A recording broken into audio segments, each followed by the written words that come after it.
Welcome to the France 24 Observers.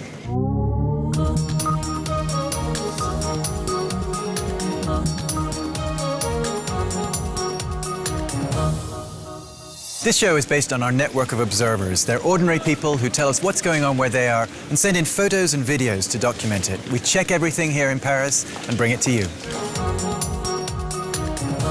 We begin with road rage in Russia. Back in communist days, they had special traffic lanes for party bosses. That stopped, but politicians still hog the roads. They seem to think their flashing blue lights give them the right to drive where they want. Our observer has had enough. He's in Moscow. His name is Andrei Hartley. I stopped the car, just bumper to bumper. For me, it was very spontaneous, Fortunately, I had a camera with me. For me, it was a kind of witness, kind of a protection if something happens. I step out of the car and I come to this BMW. I approached to the passenger and I asked him, can you introduce yourself, please?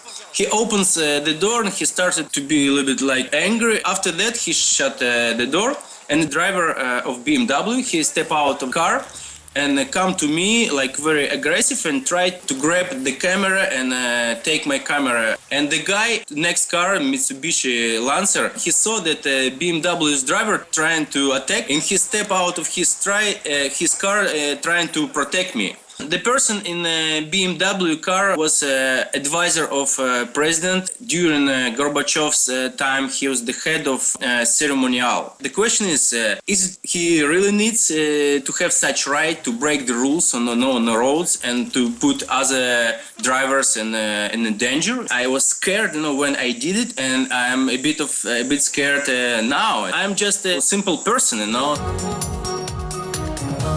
This kind of behavior doesn't just happen in Russia. After we published Andrei's story on our website, observers wrote in complaining of the same kind of arrogance from officials in Nigeria and Puerto Rico. We go to Central Asia now, Kyrgyzstan, and the bloody clashes between police and demonstrators. Our observer there says it was ordinary citizens who helped calm the violence. We head to Bishkek, the Kyrgyz capital, with Joldosh Osmanov. I would say that people at night, they saw that there is no order.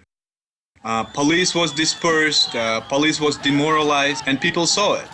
They went out of the streets, they started destroying the stores, robbing them, looting them. Some of the people were drunk. There were ordinary, spontaneous people who basically robbed. There were criminal groups that had planned those looting. People were scared. Me, myself, was scared to go out. And when the Bishkek residents saw that our law enforcement police cannot handle the situation, they basically mobilized themselves into a small volunteer security group. At the second night, there was 2,500 volunteers that basically patrolled all night in the city. So they did a significant, contribution to the protection of the city. Now to South Africa, where thousands of people have been moved out of their homes as part of a cleanup before the World Cup. They're living in a camp called Blikkiesdorp. Residents there say 15,000 people are crammed into less than 2,000 metal huts. It reminds a lot of people of the science fiction film District 9. We head to Cape Town with photographer Gareth Kingdon. Since the World Cup was announced, a lot of people have been moved to Blikkiesdorp and have been forcibly evicted from their homes, particularly on the route from the stadium to the airport. People have basically been moved out of sight from the tourists.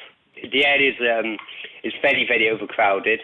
There's up to 8 people in each structure, and the structures measure 3 meters by 9 meters. It's extremely hot.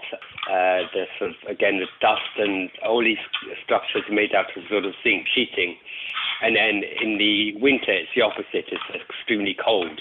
There's things like a curfew, a 10 o'clock curfew, and a lot of the residents are not allowed to expand. So if they develop their structures, then it's going to get torn down by the authorities. Residents refer to it as a concentration camp. That's it for this week. As always, check out our website for more stories from our observers and find out how you can sign up. See you next time.